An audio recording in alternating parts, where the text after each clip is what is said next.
This was a man a city's named after, and it appears he died without ever knowing this fact.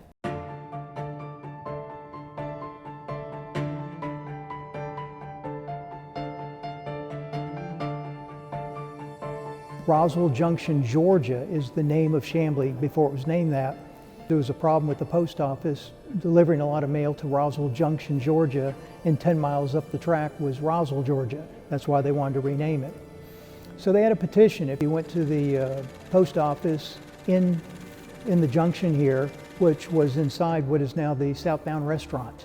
And that's right across the street from the Roswell train depot, which is the site of today's CNX office. And that's when Wylie Chamblee filled this form out. But it would take the United States government 7 years before they would inform Roswell Junction, Georgia, you're now called Chamblee. Well, he was born around circa 1854, Gwinnett County, Suwanee.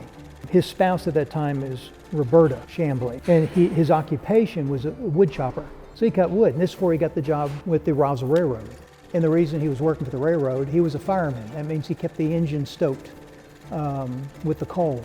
And the city history goes from there. But Wylie, because he worked for the Roswell Railroad, took it upon himself to walk across the street to the post office. Well, I think I'll just fill out this form here and name it after me, Chamblee. And that's what got picked up in Washington, D.C. in 1881. In 1888, literally, there's an article in the paper, it said that Chamblee has been named after a black male. Now, it didn't give his name, but they're confirming it was named after a black male. But then you get into 1917, which isn't that far in time from 1888. And it was in the paper that the city was named after Wylie Chamblee, a black male. Oh, that matches the 1888 account. They're not talking about a white family. And they give who he worked for, his job with the railroad, and that he was last known to be in Chattanooga. There are no known pictures of Wylie. The closest thing, and it's one of those maybe, is two particular pictures of the Buck, the Roswell Railroad.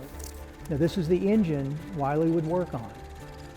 Now in the pictures themselves, now I know who, like there's a prominent guy here, that's Ike Roberts, the railroad engineer. We have pictures of him up close. And you've got crew members, you see other people standing around here. It's possible there's a guy here sitting on the back of the coal car. Is that Wylie? We will never know, but we know he worked in the cab dealing with the coal car. So that's as close as we can get to, is he one of these people in one of these pictures?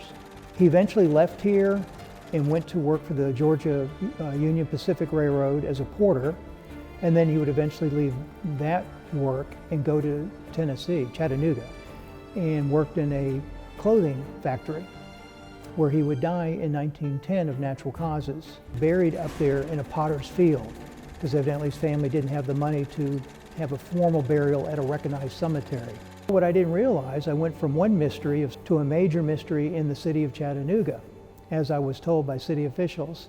And they said if I could solve where this cemetery was, it would be solving a major hole in that city's history. I was able to find it. It's literally in the middle of nowhere, and it's at the base of a cliff, and there's no flat ground. It's a horseshoe-shaped ravine with a spring that comes up out of the ground in the middle and flows out. There were no markers as such with anybody's names on them. The original burials that when they started this cemetery in 1890 were a wooden marker, or shingle, like top of a roof, and they would carve in a person's number. That's it, no name. We'll never know where Wylie's buried because the ledger book itself that had who's buried where under what number disappeared in 1916.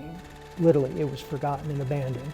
And that's why in current times, nobody has been able to locate where is the cemetery. There's a heavy movement now up in Tennessee involving the Hamilton County officials, Chattanooga city mayor and officials, and the city of Red Bank, which is also in Hamilton County, to clean this cemetery up, get a historical marker up it, and give these people that have been forgotten all these years recognition. And Chamblee's part of that story. It's very important for the city of Chamblee to know where the name came from, because that's part of the history of the area. That's the roots, and that's Wylie Chamblee.